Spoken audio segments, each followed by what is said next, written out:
Favourite soup stall. ಯಶೋಧರಣ್ಣ ಅಂತ. ನಾ ಮೊನ್ನೆ ಕೂಡ ಹೇಳ್ತಾ ಇದ್ದೆ ಯಾರ ಹತ್ರನೋ, ಅಂದ್ರೆ ಜೀವನದಲ್ಲಿ ಕಲಿಯೋದಕ್ಕೆ ಅಂತವರಿಂದ ಬಹಳ ಇದೆ. ನಾನು ಅವ್ರನ್ನ ನನ್ನ ಬಾಲ್ಯದಿಂದ ನೋಡ್ತಾ ಇದೀನಿ. ಒಂದು ಬೈಕಂಪಾಡಿ ಅನ್ನುವಂತ ಒಂದು ಜಾಗದಲ್ಲಿ ಒಂದು ಸಣ್ಣ ಇದ್ ಮಾಡ್ಕೊಂಡು ಅವರು ಅಂಗಡಿ ನಡೆಸ್ತಾ ಇದ್ದಾರೆ ಒಂದು ಗಾಡಿಲಿ. ನಾನು ಇಲ್ಲಿ ತನಕ ಅವ್ರು ಯಾವತ್ತು ಶಾಪ್ ಕ್ಲೋಸ್ ಮಾಡಿದ್ ನೋಡಿಲ್ಲ. ಅವ್ರು ಒಂದ್ಸಲ ಆಕ್ಸಿಡೆಂಟ್ ಆಗಿ ಕೈ ಮುರ್ಕೊಂಡಿದ್ರು. ಅವತ್ತು ಕೂಡ ಅವಾಗ್ಲೂ ಕೂಡ ರಿಕವರ್ ಆಗೋಗ್ಬೇಕಾದ್ರೂ ಕೂಡ ಇದ್ರು. ಅಂದ್ರೆ ನಾನು ಹೇಳೋದು, ನಾವು ಸಿನಿಮಾದವರು, ನಮಗೆ ಇಷ್ಟು ಜವಾಬ್ದಾರಿ ಇರುತ್ತೆ. ಯಾರೋ ಒಬ್ಬ 150 ರೂಪಾಯಿ ಕೊಟ್ಟು ಟಿಕೆಟ್ ಹರಿದು ಅವ್ನು ನೋಡ್ತಾ ಇರ್ತಾನೆ. ಆವಾಗ ನಾನು ಕುಡಿಬೇಕಾದ್ರೆ 5 ರೂಪಾಯಿಂದ 7 ರೂಪಾಯಿ ಇತ್ತು ಸೂಪ್, ಇವತ್ತು 20 ರೂಪಾಯಿನೋ ಇದೆ. ಒಂದು 20 ರೂಪಾಯಿ ಸೂಪ್ಗೆ ಒಬ್ಬ ಮನುಷ್ಯ ಇಷ್ಟು ಡೆಡಿಕೇಟ್ ಮಾಡಿ ಇವತ್ತಿಗೂ ಕೂಡ ಪ್ರತಿ ದಿವಸ ಅವರ ಅಂಗಡಿಯನ್ನ ಮುಚ್ಚದೆ ಅದೇ ಟೇಸ್ಟ್ ಅನ್ನ ಕಂಟಿನ್ಯೂ ಮಾಡ್ತಾರೆ ಅಂದ್ರೆ ನಮ್ಮ ಮೇಲೆ ಎಷ್ಟು ಜವಾಬ್ದಾರಿ ಇರುತ್ತೆ. ಸೊ ನನ್ನ ಫೇವ್ರೆಟ್ ಮನುಷ್ಯ ಕೂಡ ಅಂದ್ರೆ ಅದರಿಂದಾಗಿ ನನಗೆ ಅವ್ರ ಫೇವ್ರೆಟ್ ಮನುಷ್ಯ. ಅಂದ್ರೆ ಎಷ್ಟಿದೆ ಅವರಿಂದ ಕಲಿಯೋದಕ್ಕೆ ಅಂತ ನನಗೆ ಯಾವಾಗಲೂ ಅನ್ಸ್ತಾ ಇರುತ್ತೆ. ನಿಮ್ ಮನೆ ನೋಡಿದ್ವಿ, ನೀವು ಇದ್ದ ಮನೆ. ಹೌದು, 2ನೇ ಮನೆ ಆಕ್ಚುಲಿ. ಮೊದಲನೇ ಮನೆ ಇನ್ನೊಂದು ಕೆಳಗಿತ್ತು, ಈಗ ಆ ಮನೇಲಿ ಇಲ್ಲ ನಾವು. ಈಗ ಅದು ಬಾಡಿಗೆಗೆ. ಆಮೇಲೆ ಅಲ್ಲೊಂದು ರಸ್ತೆ ಇತ್ತು, ಏನದು ಸ್ಟೋರಿ? Cycle story. ಸೈಕಲ್ ಏನಿಲ್ಲ, ಈ ವಿಜಯ್ ಇದಾನಲ್ವ, ಇವ್ನ ಫ್ರೆಂಡ್ ಇದ್ದ, ಇವನು ನಾನು ಬ್ಯಾಚ್ ಮೇಟ್. ಇವನು ಅಣ್ಣ ಒಬ್ಬ ಅಜಯ್ ಅಂತಿದ್ದಾನೆ, ಅವ್ನು ನನ್ನ ಕ್ಲೋಸ್ ಫ್ರೆಂಡ್ ಆಗಿದ್ದ. ಅವ್ನ್ ಸೈಕಲ್ ಓಡಿಸ್ಬೇಕಾದ್ರೆ ಬ್ರೇಕ್ ಇರಲ್ಲ ಯಾವತ್ತು ಸೈಕಲ್ ಅಲ್ಲಿ, ಚಿಕ್ಕವ್ರು ಇರುತ್ತೆ, ಎಲ್ಲಿ ಬ್ರೇಕ್ ಇರುತ್ತೆ. ಸೊ ನಾನು ಮುಂದೆ ಕೂತ್ಕೊಂಡಿರ್ತೀನಿ. ಇವನು ಹೇಳ್ದ, ನೀನ್ ಹೆದ್ರು ಬೇಡ, ನಾನು ಟ್ರಿಪಲ್ ರೈಡ್, ನಾನು ಹಿಂದೆ ಕೂರ್ತೀನಿ, ಹಿಂದೆ ಕೂರ್ತು ಲಾಸ್ಟ್ ಮೂಮೆಂಟ್ಗೆ ಡೌನಿಗೆ ಹೋಗ್ಬೇಕಾದ್ರೆ ಬ್ರೇಕ್ ಹಿಡಿತೀನಿ, ಅಂದ್ರೆ ಹಿಂದೆ ಹಾರಿ ಹಿಡ್ಕೊಂಡ್ಬಿಡ್ತೀನಿ ಅಂತ. ಸೊ ಇವನ್ ಅಜಯ್ ಬಂದು ಟ್ರಿಪಲ್ ರೈಡ್ ಅಲ್ಲ, ಸಿಕ್ಕಾಬಿಟ್ಟೆ ಸ್ಪೀಡ್ ತಗೋತು. ಇನ್ನೇನು ಇವನು ಹೇಳ್ತಾ ಇದ್ದಾನೆ, ಹಾರು ಹಿಡಿ ಹಾರು. ಇವನು ನಂಗಾಗಲ್ಲ ಅಂತ ಕಿರಿಸ್ತಾ ಇದ್ದಾನೆ. ನಾನ್ ಎದುರುಗಡೆ ಹ್ಯಾಂಡಲ್ ಬಾರ್ ಇಟ್ಕೊಂಡು ಹಿಂಗ್ ನಿಂತಿದ್ದೀನಿ. ಅಂದ್ರೆ ಎದುರುಗಡೆ ಒಂದು ಟ್ಯಾಂಕ್, ಒಂದ್ ಸ್ವಲ್ಪ ಕಟ್ ಹೊಡಿಬೇಕಾದ್ರೆ ಇವನು ಕಟ್ ಹೊಡಿದ್ರೆ ಟ್ಯಾಂಕ್ ಹೊಡೆದ್ರೆ ನಾನು ಅಲ್ಲೇ ಹೋದೆ. ನಾನು ಹಿಂಗ್ ನೋಡ್ಕೊಂಡು ಕೈ ನಡುಕ್ತಾ ನಿಂತಿದ್ದೆ. ಆಮೇಲೆ ಅವನೇನೋ ಪುಣ್ಯಾತ್ಮ ಚೆನ್ನಾಗಿ ಓಡಿಸ್ತಾ ಇದ್ದ, ಪಾಸ್ ಆಯ್ತು. ಆತರ ಇವನ್ ಸಾಯಿಸ್ತಿದ್ದ ಚಿಕ್ಕನ್ನಲ್ಲಿ ವಿಜಯ್. ನೀವು ವಾಲಿಬಾಲ್ ಬಗ್ಗೆ ಬಹಳಷ್ಟು ಜನ ಮಾತಾಡಿದ್ರು. ಯಾವಾಗ್ಲೂ ಅನ್ಸಿಲ್ವಾ, ಅಂದ್ರೆ ಸಿನಿಮಾಗೆ ಹಿಂಗ್ ಟರ್ನ್ ತಗೊಂಡ್ರಿ, ವಾಲಿಬಾಲ್ಗೆನೆ ಹಿಂಗ್ ಟರ್ನ್ ತಗೋಬೇಕು ಅಂತ ಅನ್ಸಿಲ್ವಾ? ಅಂತ ದೊಡ್ಡ ಪ್ಲೇಯರ್ ಅಲ್ಲ, ಊರಲ್ಲೂ ಪ್ಲೇಯರ್ ಅಷ್ಟೇ, ಊರಲ್ಲಿ ಪ್ಲೇಯರ್ ಅಷ್ಟೇ. ಬಟ್ ಅಂತ ದೊಡ್ಡ ಪ್ಲೇಯರ್ ಏನಲ್ಲ. ಇದು ಚೆನ್ನಾಗಿದೆ. ಅಂದ್ರೆ ಈಗ್ಲೂ ಕೂಡ ವಾಲಿಬಾಲ್ ಆಡ್ಬೋದಲ್ವಾ? ವಾಲಿಬಾಲ್ ಪ್ರೊಫೆಷನಲ್ ಆಗಿ ಆಡ್ಬೇಕು ಅಂತೇನಿಲ್ಲ, ಅಂದ್ರೆ ಆರಾಮಾಗ ಈಗ್ಲೂ ಹೋಗಿ ಆಡಬಹುದು. ನನಗೊಂದು ಆಸೆ ಇದೆ, ಅಂದ್ರೆ ಒಂದು ಆಫೀಸ್ ಕಟ್ಟಿದ್ರೆ ವಾಲಿಬಾಲ್ ಆಡುವಂತ ಜಾಗ ಇಟ್ಟು ಸ್ವಲ್ಪ ಕೈಕಾಲು ಮೂವ್ ಆಗೋ ತನಕ ವಾಲಿಬಾಲ್ ಆಡಬೇಕು ಅಂತ. ಓಕೆ, ಈಗಂತೂ ಹೆಂಗಿದೆ ಅಂದ್ರೆ ದುನಿಯಾ ಫಿಟ್ನೆಸ್ ಫ್ರೀಕ್ ಇರ್ಬೇಕು, ನಾವು ಪ್ರೋಟೀನ್ ಡಯಟ್ ಮಾಡ್ಬೇಕು, ಹಂಗೆ ಹಿಂಗೆ ಅಂತ. ಒಂದು ಮೊಟ್ಟೆಯ ಕಥೆಯಲ್ಲಿ ನೀವು ಜಿಮ್ಗೂ ಹೋಗಿ ಬಂದ್ರಿ. ಸೊ ಹಂಗೇನಾದ್ರೂ ರಾಜ್ಬೀರ್ ಶೆಟ್ಟಿ ಅವರು ಪರ್ಟಿಕ್ಯುಲರ್ ಇದ್ದಾರಾ, ಅಂದ್ರೆ ಡಯಟ್ ಬಗ್ಗೆ, ಫಿಟ್ನೆಸ್ ಬಗ್ಗೆ, ಆರೋಗ್ಯದ ಬಗ್ಗೆ ಅಂದ್ರೆ ಸ್ವಲ್ಪ ನೋಡ್ಕೋತೀನಿ. ಸೊ ನನಗೆ ನ್ಯಾಚುರಲಿ ಚಿಕ್ಕಂದಿಂದ ಕೂಡ ಎಣ್ಣೆಲಿ ಕರೆದಿ ತಿನ್ನಕ್ಕಾಗಲ್ಲ, ನಂಗೆ ಸ್ವೀಟ್ ಜಾಸ್ತಿ ತಿನ್ನಕ್ಕಾಗಲ್ಲ. ಸೊ ಅದು ನ್ಯಾಚುರಲಿ ಆಗಿರೋ ಕಾರಣದಿಂದಾಗಿ I think I am conscious. ಹಾಲಿಂದ ಏನು ತಗೊಳ್ಳಲ್ಲ, ಯಾಕಂದ್ರೆ ನಂಗೆ ಸ್ವಲ್ಪ ಅಲರ್ಜಿ ಇದೆ. ಅದು ಬಿಟ್ಟು ಬೇರೆ ಡಯಟ್ ಅಂತ ಮಾಡಲ್ಲ. ಫಿಟ್ನೆಸ್ ಅದು ಆಗ ಬಂದು ಹೋಗಿ ಮಾಡ್ತಾ ಇರ್ತೇನೆ ಅಷ್ಟೇ. ಓಕೆ, ಸೊ ರಾಜ್ಬೀರ್ ಶೆಟ್ಟಿ ಅವರ ಡಯಟ್ ಯಾರಾದ್ರೂ ತಿಳ್ಕೊಬಹುದು ಅಂತ ಅನ್ಕೊಂಡ್ವಿ, ಬಟ್ ನಿಮ್ಗೆ ಇನ್ಬಿಲ್ಟೇ ಹಂಗಿದೆ ಅಂದ್ಮೇಲೆ ಏನು ಮಾಡೋದಕ್ಕಾಗೋದಿಲ್ಲ. ಎಲ್ಲ ತಿಂತೀನಿ ನಾನು, ಆದ್ರೆ ಅದೃಷ್ಟವಂತರು. ಹೌದು. ಓಕೆ, ಮುಂದಿನ ಜರ್ನಿನ ಹೋಗ್ತಾ ಊರಿಗೆ ಹೋದ್ವಿ, ನಿಮ್ಮ ಮನೆ ನೋಡಿದ್ವಿ, ನಿಮ್ಮ ಸ್ನೇಹಿತರನ್ನ ಮಾತಾಡ್ಸಿದ್ವಿ. ಆದ್ರೆ RJ ಆಗಿ ರಾಜ್ಬೀರ್ ಶೆಟ್ಟಿ ಅವರ ದಿನಗಳು ಹೇಗಿದ್ವು ನೋಡೋಣ ಅಲ್ಲ? ಹೆಂಗಿದ್ವಾ ಅಂದ್ರೆ ಆ ಟೈಮಲ್ಲಿ RJ ಅದು ರೇಡಿಯೋ ಎರಾನೇ ಇತ್ತು. ಅದ್ರಲ್ಲಿ ಬರುವಂತಹ RJಗಳ ಜೊತೆ ಒಂದ್ ರೀತಿ ಎಮೋಷನಲ್ ಕನೆಕ್ಷನ್. ಅದು ಏನೋ ನಮ್ಮ ಸಮಸ್ಯೆಗೆ ಯಾರೋ ಒಬ್ರು ಉತ್ತರ ಕೊಡ್ತಾರೆ, ನಮ್ಮ ಸಮಸ್ಯೆಗೆ ಸ್ಪಂದಿಸ್ತಾರೆ ಅನ್ನೋ ಟೈಮ್ ಅದು. ಅದೇ ನಾನು ಆಕ್ಸಿಡೆಂಟ್ ಅಲ್ಲಿ RJ ಆಗಿದ್ದು. ಹೆಂಗದು ಆಕ್ಸಿಡೆಂಟ್ ಏನಾಯ್ತು? ನನ್ನ ಫ್ರೆಂಡ್ ಒಬ್ಬ ಸಿಲ್ವರ್ ಕಾಯಿನ್ ವಿನ್ ಆಗಿದ್ದ. ಸೊ ಅವನಿಗೆ ಇದ್ ಮಾಡಕ್ಕಂತ ಹೋದ್ವಿ. ಹೋದಾಗ ನಂದು ಸೆಲೆಕ್ಟ್ ಆಯ್ತು, ಅವಂದು ರಿಜೆಕ್ಟ್ ಆಯ್ತು, ಆ ಥರ ಏನೋ ಆಯ್ತು. ಆಮೇಲೆ ಬಹಳ ನನಗೆ ಯಾವ ಫೀಲ್ಡಿಗೆ ಹೋದ್ರು ಕೂಡ ಅದ್ರಲ್ಲಿ ತುಂಬಾ ಚೆನ್ನಾಗಿ ಮಾಡಬೇಕು ಅಂತ, ಅಂದ್ರೆ ಏನೋ ಬೆಳಿಬೇಕು ಅಂತಲ್ಲ, ತುಂಬಾ ಇಂಟ್ರೆಸ್ಟ್ ಇತ್ತು, ಕ್ಯೂರಿಯಾಸಿಟಿ ಇತ್ತು. ಅಂಡ್ FM ಅಲ್ಲಿ ಆಗ ಏನಂತ ಹೇಳಿದ್ರೆ ಏನು ಗೊತ್ತಿಲ್ಲ, ಎಲ್ಲ ಅಂದ್ರೆ ಬಹಳ ಚೆನ್ನಾಗಿ ಮಾತಾಡೋರು. ಪ್ರತಿ ದಿವಸ ನಾನು ಲಿಂಕ್ ಅನ್ನ ಬರೀತಾ ಇದ್ದೆ. ಲಿಂಕ್ ಅಂದ್ರೆ ಒಬ್ಬ RJ ಮಾತಾಡುವಂತ ಟಾಕ್ ಅನ್ನ RJ ಲಿಂಕ್ ಅಂತ ಕರೀತಾರೆ. ನಾ ಪ್ರತಿ ದಿವಸ ಕೂಡ ಬರೀತಾ ಇದ್ದೇನೆ. ಹೇಗಿದೆ ನಮ್ಮೂರು? ಬಾಬಾ ಸೂಪರ್ ನಮ್ಮೂರು. ನೀವು ಗೊತ್ತಾ, ಇವತ್ತು ನಾನು ಸುವರ್ಣ ನ್ಯೂಸ್ ಆಫೀಸ್ ಅಲ್ಲಿ ಇದ್ದೀನಿ. ರಾಕೇಶ್ ಅಲ್ಲ, ಏನ್ ಮಂಗಳೂರಿಂದ ಬೆಂಗಳೂರಿಗೆ ಬಂದ್ಬಿಟ್ಟಿದ್ಯಾ? ವಿಷಯ ಇದೆ, ಯಾಕಂತ ಹೇಳಿದ್ರೆ ಮಂಗಳೂರಲ್ಲಿ 10 ಗಂಟೆ ನಂತರ ಕೇಳ್ತಾ ಇದ್ದಂತಹ ವಾಯ್ಸ್ ಅನ್ನ ಕೇಳಲಿಕ್ಕೆ ನಾವು ಕಾತರಿಸ್ತಾ ಇದ್ದಂತಹ ಒಂದು ವ್ಯಕ್ತಿ. ಸೊ ಈ ಕರೆದವರಿಬ್ರು ಮಾತಾಡ್ತಾರೆ.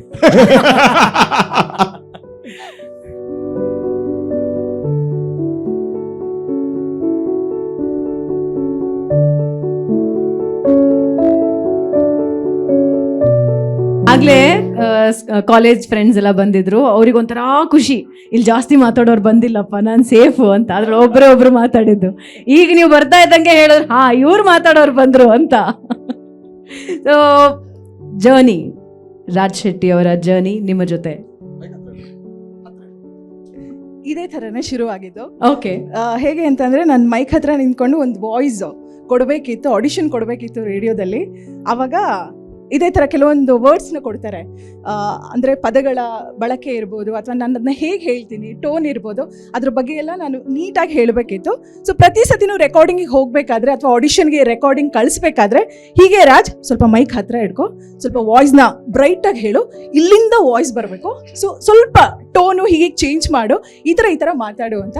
ಸೊ ಈ ಥರವಾಗಿ ಶುರುವಾಗಿರುವಂಥ ನನ್ನ ಜರ್ನಿ ಇವತ್ತಿಗೆ ಆಲ್ಮೋಸ್ಟ್ ಒಂದು 14 ವರ್ಷ ನಾನು ರೇಡಿಯೋ ಇಂಡಸ್ಟ್ರಿನಲ್ಲೇ ಇದ್ದಿದ್ದು. ಓಕೆ.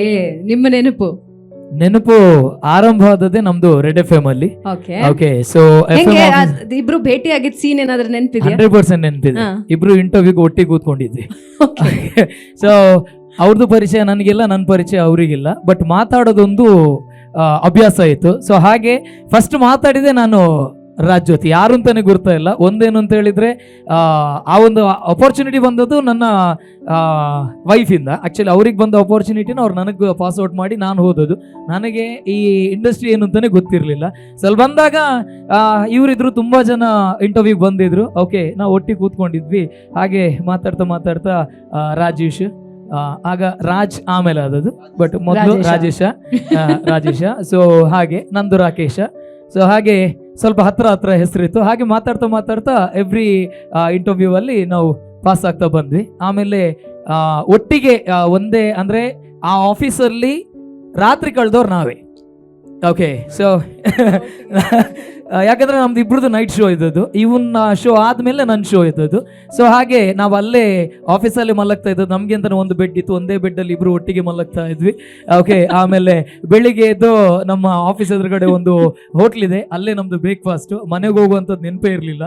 ಸೊ ಅಂತ ಜರ್ನಿ ನಮ್ದು ಒಟ್ಟಿಗೆ. ಬಹಳ ಶೆಟ್ರು ಕೋಪದ ಬಗ್ಗೆ ಎಲ್ರು ಹೇಳ್ತಾ ಇದ್ರಪ್ಪ, ಇವರು ಹೇಳಿದ್ರು. ಅಯ್ಯೋ ಕೋಪ. ನೀವು ಗರುಡಗಮನ ನೋಡಿದೀರಾ? ನೋಡಿದ್ದೀನಿ. ಗರುಡಗಮನ ರಾಜ್ ನೋಡಿದೀರಾ? ಎಕ್ಸಾಕ್ಟ್.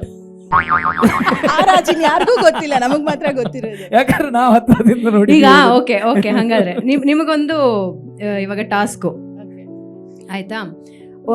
ಏನಾದ್ರೂ ಒಂದು ಶುರು ಮಾಡ್ಬೇಕು ನೀವು ಮಾತಾಡೋದು. ಮಧ್ಯದಲ್ಲಿ ಅವ್ರ ಬೈಗುಳನ ಸೇರಿಸಿ, ಹೇಳ್ಬೋದಾದಂತ ಬೈಗುಳನ ಸೇರಿಸಿ ಡೈಲಾಗ್ ಕಂಟಿನ್ಯೂ ಮಾಡ್ಬೇಕು. ಅಲ್ಲ, ಆಗ ಬೈತಾ ಇರ್ಲಿಲ್ಲ ಅನ್ಸುತ್ತೆ.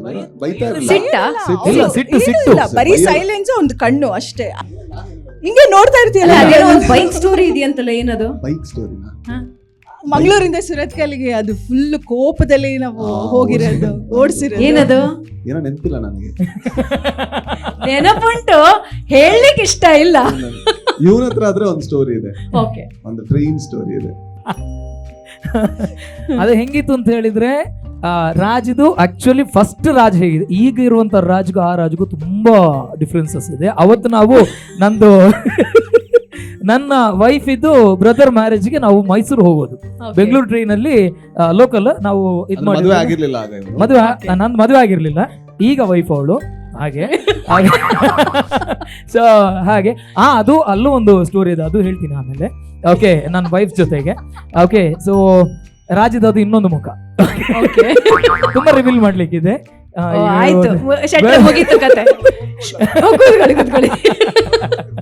ಹಾಗೆ ಸೊ ಹೇಗಿತ್ತು ಅಂತ ಹೇಳಿದ್ರೆ, ಆ train, local train full jam pack. ಅದು ಬೆಂಗಳೂರು ಹೋಗುವಂತ ಟ್ರೈನ್, ಒಂದೇ ಟ್ರೈನ್ ಇರೋದು, ಅದು ಫುಲ್ ಜಾಮ್ ಪ್ಯಾಕ್ ಆಗಿದೆ. ಒಬ್ರು ಮೇಲ್ಗಡೆ ಮಲಗಿದ್ದಾರೆ, ಅದು ಲೋಕಲ್ ಅಲ್ಲಿ ಮಲಗೋದು.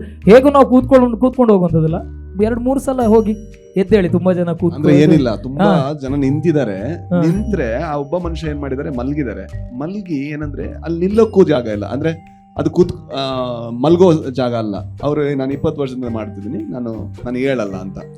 ಹಾಸನ ಆಗ್ಬೇಕಾದ್ರೆ ಏನಾಯ್ತು, ಆಕ್ಚುಲಿ ಕೆಲವರು ನೇತಾಡ್ತಾ ಇದಾರೆ. ಇಟ್ ವಾಸ್ ಸೋ ಸ್ಕೇರಿ, ಅಂದ್ರೆ ಯಾವ ಮೊಮೆಂಟ್ ಅಲ್ಲೂ ಅವ್ರ ಕೈ ತಪ್ಪಿ ಬಿದ್ದು ಸಾಯ್ಬೋದು. ಹೌದು. ಸೊ ನಾವ್ ಅದನ್ನ ರಿಕ್ವೆಸ್ಟ್ ಮಾಡ್ಕೊಂಡ್ವಿ. ಅವನು ಹೇಳಕ್ ರೆಡಿ ಇಲ್ಲ. ಓಕೆ, ಹೇಳಕ್ ರೆಡಿ ಇಲ್ಲ ಅಂತ ಹೇಳಿ ಆದ್ಮೇಲೆ ಅದು ಇಲ್ಲ ಹೇಳಕ್ ರೆಡಿ ಇಲ್ಲ ಅಂದ್ರೆ ಪರವಾಗಿಲ್ಲ, ಫೈನ್. ಅವ್ರೇನ್ ಹೇಳಿದ್ರು, ಬಿದ್ರೆ ಸತ್ರೆ ಸಾಯ್ಲಿ ಅಂತ. ಅದೊಂದು ಮಾತು ಬಂತು. ಅದನ್ನೆಲ್ಲ ತಗೊಳಕ್ ಆಗ್ತಿರ್ಲಿಲ್ಲ. ಓಕೆ, ಆಗ ಒಬ್ಬರ ಹತ್ರ ಹೇಳಿದೆ, ಅಣ್ಣ ನೀವ್ ಹೋಗಿ ಮೇಲ್ ಕೂತ್ಕೊಳ್ಳಿ, ಸೊ ಈಗ ಕೂತ್ಕೊಳ್ಳಿ, ಜಾಗ ಎಲ್ರದ್ದು, ಇಲ್ಲಿ ಮಲ್ಗಂಗಿಲ್ಲ, ಇದು ರಿಸರ್ವೇಶನ್ ಅಲ್ಲ. ಸೊ ಎಲ್ಲೂ ಕೂತ್ಕೊಂಡು ಅಲ್ಲಾಡಕ್ ಜಾಗ ಇಲ್ಲ. ಅವ್ರ ಮೇಲ್ ಹೋದ್ರು, ಅವ್ರ ಎದೆಗೆ ಒದ್ಬಿಟ್ರು ಮೇಲವ್ರು. ಆಮೇಲೆ ನಾನು ಹೇಳಿದ್ರೆ ನೀವ್ ಹೇಳಿದ್ರೆ ನಾನು ಹೋಗ್ತೀನಿ ಅಂತ. ಆಮೇಲೆ ಏನಾಯ್ತು? ಆಮೇಲೆ ಒಂದು ಒಳ್ಳೆ ಫೈಟ್ ಇತ್ತು ಅಲ್ಲಿ. ಇಲ್ಲ, ಅದು ಹಂಗಲ್ಲ. ನನಗೆ ಆಗ ಪ್ರಾಬ್ಲಮ್ ಹೆಂಗ್ ಗೊತ್ತಾ, ಮೇ ಬಿ ಆ ಏಜ್ ಅನ್ಸುತ್ತೆ. ಹೌದೌದು ಹೌದು. ಯಾವ್ದಾದ್ರು ಒಂದು ತಪ್ಪು ಅಂತಂದ್ರೆ ಅದನ್ನ ಸರಿ ಮಾಡ್ಬೇಕು ಅಂತ, ಸರಿ ಮಾಡಕ್ ಬೇರೆ ಆಪ್ಷನ್ ಗೊತ್ತಿರ್ಲಿಲ್ಲ. ಇದೇ ಒಂದು ಆಪ್ಷನ್ ಅಂತ ನೀ ಕೇಳಲ್ವಾ, ಆ ತರ ಇತ್ತು. ಅದು ತಪ್ಪೇ, ಬಟ್ ಆ ಬುದ್ಧಿ ಇರ್ಲಿಲ್ಲ. ನಾನ್ ಸರಿ ಇರ್ಲಿಲ್ಲ ಅಷ್ಟೇ. ಸರಿ ಇರ್ಲಿಲ್ಲ, ಅದು ಆಕ್ಚುಲಿ ಸೀಕ್ವೆನ್ಸ್ ಸರಿ ಇತ್ತು. ಅವ್ನು ಮಾಡಿದ್ದು ಅಲ್ಲಿ ಯಾವತ್ತು ತಪ್ಪಲ್ಲ, ಅದು ಯಾವತ್ತು ತಪ್ಪಲ್ಲ. ಯಾಕಂತ ಹೇಳಿದ್ರೆ ತಪ್ಪೆ. ಅಲ್ಲ, ಈಗಾದ್ರೆ ನಾನು ಸಪೋರ್ಟ್ ಮಾಡಲ್ಲ, ತಪ್ಪೆ. ಈಗಾದ್ರೆ ಏನ್ ಮಾಡ್ತಿದ್ರು ಶೆಟ್ರು? ಈಗಾದ್ರೆ ನಾನು ಹೋಗಿ ಕೂರ್ತಿದ್ದೆ, ಹೊಡೆದ್ರೆ. ಅಂದ್ರೆ ಫಸ್ಟ್ ಆಫ್ ಆಲ್ ಯಾರು ಅವರು ಕೂಡ ಅಂದ್ರೆ ಒಬ್ಬ ಮನುಷ್ಯ ಹತ್ಬೇಕಾದ್ರೆ ಎದೆಗೆ ಓದಿತಾರೆ, ಯಾರು ಬಿದ್ದು ಸಾಯ್ತಾರೆ ಅಂದ್ರೆ ನನಗೆ ಅದು ತಗೊಳಕ್ ಆಗ್ತಿರ್ಲಿಲ್ಲ.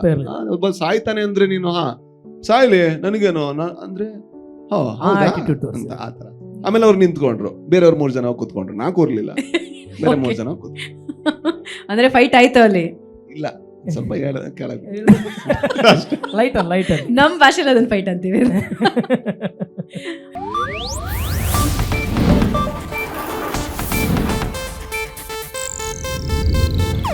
ಇದು ಏಷ್ಯಾನೆಟ್ ನ್ಯೂಸ್ ನೆಟ್ವರ್ಕ್ ಪ್ರಸ್ತುತಿ.